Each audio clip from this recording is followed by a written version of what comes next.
Rositos.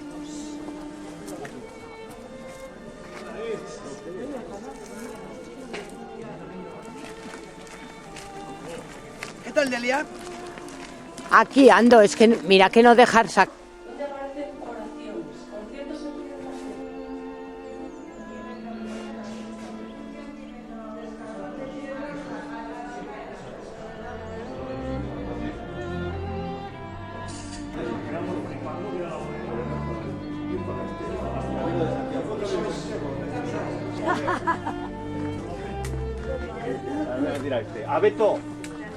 Abeto, pues Rubén será culpable de parte de esto, por conociendo a sus niños. Contigo y no te hablo más. No, bueno, yo ya sabes que yo te lo paso todo. Bien, pues a ver si es verdad. Que ya te pasé las fotos de la otra vez. Que No las tengo. Son tan chiquitas.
lo que más les habrá llamado la atención de la sacristía son los restos.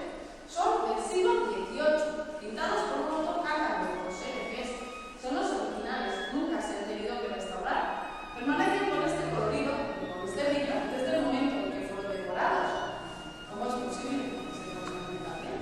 Bueno, porque estamos pisando un suelo de alabastro, y una de las propiedades que tiene este material es que absorbe la humedad y permite que la temperatura se mantenga constante durante todo el año en esta sala, y ello favorece la conservación de los restos.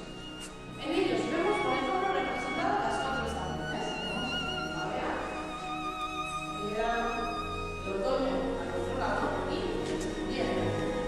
Sobre todo, tenemos motivos religiosos, ya que están dedicados a la imagen que tenemos de Bogotá. Desde la primera época, es una imagen, es una caída mágica, también en el siglo XX. Ha hablado de esta imagen, ha hablado de este legado. Vemos una de estas maneras hoy venidos desde pequeños. Por un lado, vemos la relación de los Reyes Magos justo al otro lado de la mesa. Para los argentinos, era que trata de representar la imagen de niños. En el año 1901, recibieron una visita muy especial, una visita muy bonita. ¿Adivinan de quién? Son las tropas de Napoleón las que llegan a este monasterio.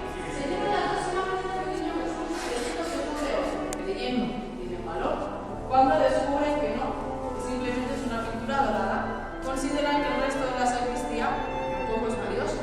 Dejan aquí a sus caballos, utilizan esta sala como cuadra y por desgracia continúan saqueando el resto del monasterio. Ahora verán cómo cambia totalmente de perspectiva, cómo se gira. Si lo miras, te está mirando siempre. Sí, tú gira, verás. Está mirando todo el rato. La iglesia es la primera parte que se construye del monasterio en torno al año 1500. Sirvieron de puente entre el mundo antiguo y el medioevo. Ellos conservaron y transmitieron casi todo el patrimonio clásico y al injertarlo en la tradición teológica y espiritual del cristianismo, le dieron una nueva dimensión.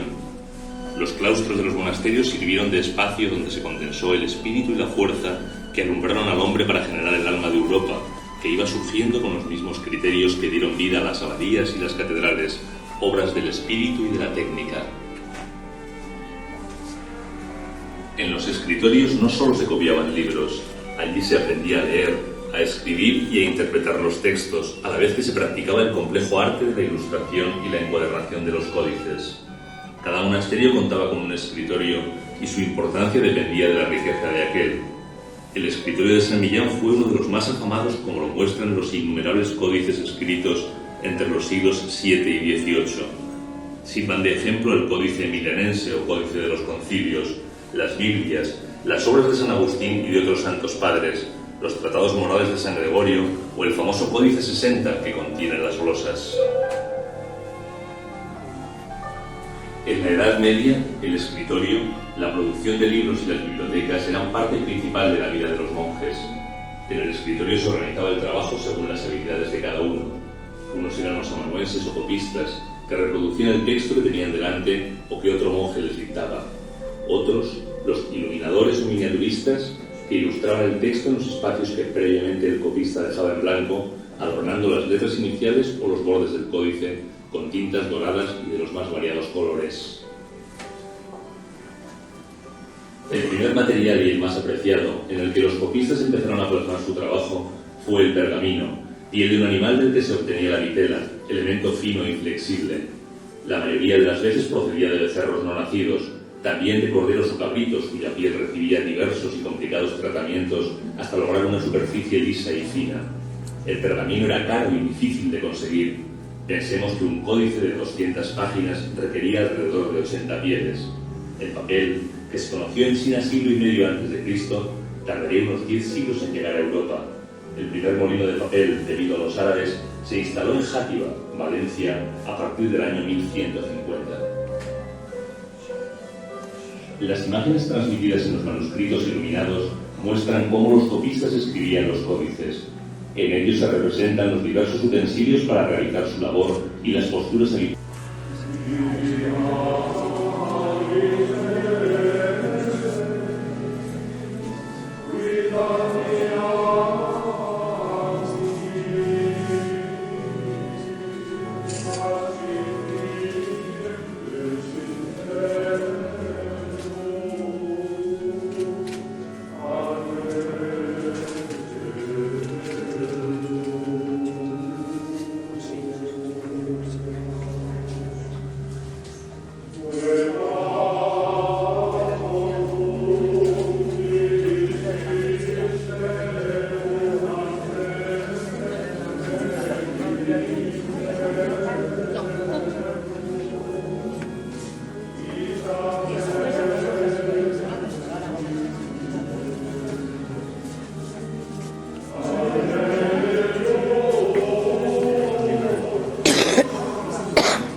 Bueno.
Bueno, de los agustinos viven en el monasterio, se llevan lo que pueden para intercambiarlo por comida o por lo que necesitan para vivir.